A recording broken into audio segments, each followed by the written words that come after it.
प्रिय दर्शकों, doctor Sanjay Kumar Shastri YouTube channel देखने वाले सभी आदरणीय दर्शकों को कोटि कोटि अभिवादन, राधे राधे, नमस्कार। बंधु, आइए सितारों की दुनिया में आपका मंगलमय स्वागत करते हैं। जान लेते हैं मीन राशि के जातकों के लिए सन 2025 का यह वर्ष कैसा व्यतीत होगा।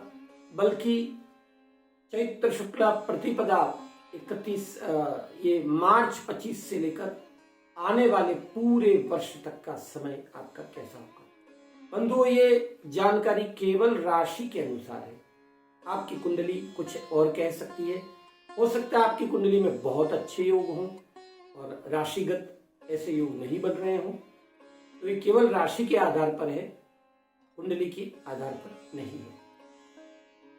पहली बात, स्वास्थ्य की दृष्टि से इस वर्ष आपको जोड़ों की समस्या, पीठ में दर्द, वायु विकार, गैस्ट्रिक प्रॉब्लम, आलस्यता, ये बीमारियां आपको रह सकती है, जकड़ सकती है। हड्डियों के रोग रह सकते हैं, कमर के रोग रह सकते हैं। अतः इन सब चीजों में आप सावधानी रखिएगा। स्नायु तंत्र, नस नाड़ियों का विकार भी आपको रह सकता है। धन पक्ष आपका सामान्य बना हुआ है। धन पक्ष और वाणी पक्ष पर आप पूरा विवेक रखिएगा। आपके द्वारा किसी का मन न दुखे, ऐसा कोई शब्द आप न बोले जिससे चार लोग आपसे दुखी हो जाएं, परेशान हो जाएं। अपने वाणी पर नियंत्रण रखिएगा, अन्यथा आपके बने बनाए काम बिगड़ सकते हैं। नौकरी में, घर में, परिवार में, व्यवसाय में आप नुकसान प्राप्त कर सकते हैं अपने वाणी व्यवहार के कारण। अभी वर्तमान में शनि की 7.5 आपको चली रही है। उसके चलते 13 जुलाई से 28 नवंबर के मध्य रोग प्रतिरोधक क्षमता आपकी कम होगी। आपको छोटी मोटी मौसमी बीमारियां भी घेर सकती हैं। अतः अपने स्वास्थ्य का आपको ध्यान रखना चाहिए। साथ ही जो विद्यार्थी हैं उनको अपेक्षित सफलताएं प्राप्त होंगी। प्रतियोगिता परीक्षा में सफलता के संकेत मिलते हैं। अगर आपको कोई वाहन खरीदना है, कोई जमीन खरीदनी है, उस संबंधित कोई भी कार्य करना है, तो कम से कम आप 17 मई के बाद बिल्कुल नहीं खरीदें। जो कुछ आप खरीदना चाहते हैं, नया वाहन, नई जमीन, वो आपको 17 मई से पहले खरीद लेना चाहिए। बल्कि 29 मार्च से पहले ही खरीद लेना चाहिए। बने वहां तक टालो, न जमीन खरीदो और न ही वाहन खरीदो। यह आप अवश्य ध्यान रखिएगा। विशेष 4 बातें मैं आपको बताने वाला हूं। वो वीडियो के अंत में आपको बताऊंगा कि आपको क्या सावधानी रखनी है। स्वास्थ्य की दृष्टि से चर्चा मैंने करी ली। अविवाहित लोगों के विवाह संपन्न होंगे, उनके विवाह की योजना बनेगी। आयुष्य प्रबल बनता है। धर्म, तीर्थ, यात्रा और भाग्य पक्ष भी प्रबल है। यदा कदा धर्म के, तीर्थ यात्रा के और इस तरह के योग आपके बन सकते हैं। आय पक्ष सामान्य, व्यय पक्ष सामान्य। अगर आप निवेश कर रहे हैं तो बिल्कुल शेयर बाजार में पैसा न बिगाड़ें। आप नीचे आएंगे, आपके अज्ञान के कारण भी नीचे आ सकते हैं और भाग्यवश भी आप नीचे आ सकते हैं। इसलिए शेयर बाजार में गलती से भी निवेश न करें। आप SIP कर सकते हैं, म्यूचुअल फंड कर सकते हैं, उसमें आपको लाभ प्राप्त होगा। अपने परिवार के लोग, जो आपके भाई हैं, आपके चाचा, कुटुंबी हैं, उनके साथ भी अनुकूल व्यवहार रखें, अन्यथा वो आपको चोट भी दे सकते हैं। कई धोखा भी आपके साथ हो सकता है। आपका अपना व्यक्ति, आपके परिवार का व्यक्ति, आपके चाचा, ताऊ, कुटुंबी, परिवार में पत्नी, बच्चे, ये लोग नहीं आते हैं, भाई भी नहीं आते हैं, लेकिन कुटुंब के जो लोग हैं उनके साथ भी धोखा मिल सकता है। बाहर के आदमी के साथ भी धोखा मिल सकता है। इस पूरे वर्ष में आपकी मानसिकता कुछ उलझी हुई रहेगी। इसलिए आप कोई नया कार्य आरंभ जरूर करें। अगर आप नौकरी कर रहे हैं तो नौकरी में परिवर्तन करें तो ही आपको लाभ होगा। अगर आप कोई निजी नौकरी कर रहे हैं, कोई प्राइवेट नौकरी करें, तो उसमें चेंज करें आप, तो उससे आपको लाभ मिलेगा, बढ़ोतरी होगी, आय में भी बढ़ोतरी होगी और आपके मनोदशा भी अनुकूल रहेगी। अब विशेष जो 4 बातें आपको ध्यान रखनी है, इसमें पहली बात, 13 जुलाई से 28 नवंबर के मध्य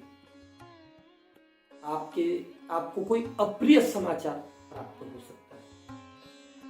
दूसरी बात, आपके घर में या बाहर आप कहीं जा रहे हैं, व्यवसाय पे, काम धंधे पे, वहां चोरी हो सकती है। तो आपको ध्यान रखना है, घर में विशेषकर गहने की चोरी न हो, सोना आपका गुमे नहीं, इस बात का ध्यान रखिएगा। धन हानि हो सकती है। इस मध्य पूरी तरह आपको सजग रहना चाहिए। अच्छे मित्र बनेंगे, मित्रों के साथ आपके व्यवहार रहेंगे, लेकिन जिसको भी मित्र बनाए, पुराने ऐसे भी मित्र रहेंगे जो आपको गलत रास्ता दिखाएंगे, जो आपको मिसगाइड करेंगे। उन मित्रों के कारण आपके घर में विवाद बढ़ सकते हैं, उनसे बचकर आपको रहना है। उपाय आपको ये करने हैं जिससे आपका ये वर्ष पूरा अच्छा चले। आपको धन की कमी नहीं आएगी, जहां आपको जरूरत पड़ेगी वहां पैसा आपको मिल जाएगा, उसमें परेशानी नहीं है। फिर भी हर तरीके से ये वर्ष आपका अच्छा बीते, इसके लिए आपको विशेष ध्यान रखना है। शनिवार का व्रत बिल्कुल नहीं छोड़ना है। शनिवार का व्रत आपको करना ही करना है। शनिवार के व्रत में पहला नियम, रात जल्दी जगे, सूर्योदय से पूर्व पीपल की 7 परिक्रमा करें। स्नान करके परिक्रमा करते समय पिपलाद मुनि को भी याद करें और ओम नमो भगवते वासुदेवाय इस मंत्र का जप करें। 1 लोटा जल चढ़ाए और तिल्ली के तेल का दीपक या गाय के घी का दीपक पीपल देवता को समर्पित करें, वहां प्रज्वलित करें। शनिवार का व्रत करना है, दिन में सोना नहीं है, एक समय ही नमक मिर्च खाना है, दूसरी बार नमक मिर्च गलती से भी ना खाएं। फल फ्रूट खा सकते हैं आप। इसके अतिरिक्त हनुमान चालीसा का पाठ, हनुमान जी के दर्शन, शनि चालीसा, भगवत गीता का पाठ या भागवत महापुराण का 1 अध्याय अवश्य पढ़े, भागवत जी का या भगवत गीता का। आपके लिए अत्यंत श्रेष्ठ ये कार्य रहेगा। अगर आप भगवत गीता पढ़ रहे हैं तो निरंतर वर्ष भर आप पढ़ें। इसके लिए ऐसा कोई नियम नहीं है कि आप भोजन से पहले करें। जब भी आपको समय मिल जाए, श्रद्धा पूर्वक अपने परिवार के साथ बैठकर भगवत गीता का अध्याय पढ़ें, उसका महात्म्य भी पढ़ें। आपको निश्चित रूप से आनंद रहेगा। आपके इस वर्ष जो नया कार्य आप करना चाहते हैं, उसमें सफलता के लिए और कोई विघ्न न आए, उसके लिए एक और उपाय बताता हूं। अगर आपको समझ में आए, अच्छा लगे तो अवश्य करिएगा। उससे आपके नए काम में आपको सफलता प्राप्त होगी, वृद्धि होगी। पहला यही करना, आपके आंकड़ों के पत्तों की माला बनाए, 11 पत्तों। आंकड़े के पत्ते लें, उनको डंठल को लाल धागे से आपस में बांधे, माला बन जाएगी।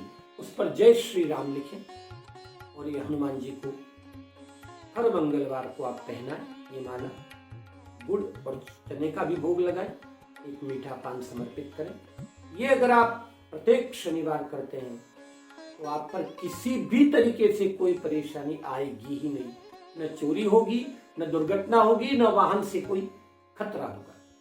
अपने जीवन साथी के प्रति बहुत अच्छा व्यवहार रखें, उस पर बिल्कुल अविश्वास न करें, क्योंकि आपकी राशि मीन है, आपकी राशि के स्वामी बृहस्पति है। इसलिए आपका जीवन साथी निश्चित रूप से सत्यवादी होगा, निश्चल होगा। आप चाहे पुरुष हैं अथवा स्त्री हैं, अपने जीवन साथी के प्रति पूरा विश्वास रखें, ताकि अविश्वास अगर आप करेंगे तो आपके जीवन साथी के स्वास्थ्य में खराबी होगी, उसकी मनोदशा बिगड़ेगी। इससे जरूर बचें, क्योंकि छोटी मोटी इस तरह की संकीर्ण विचारधारा और आपका अविश्वास बहुत बड़े आपको संकट को जन्म दे सकता है। भगवान आपका हर दृष्टि से मंगल करे। आपको अत्यंत शुभकामनाएं। राधे राधे।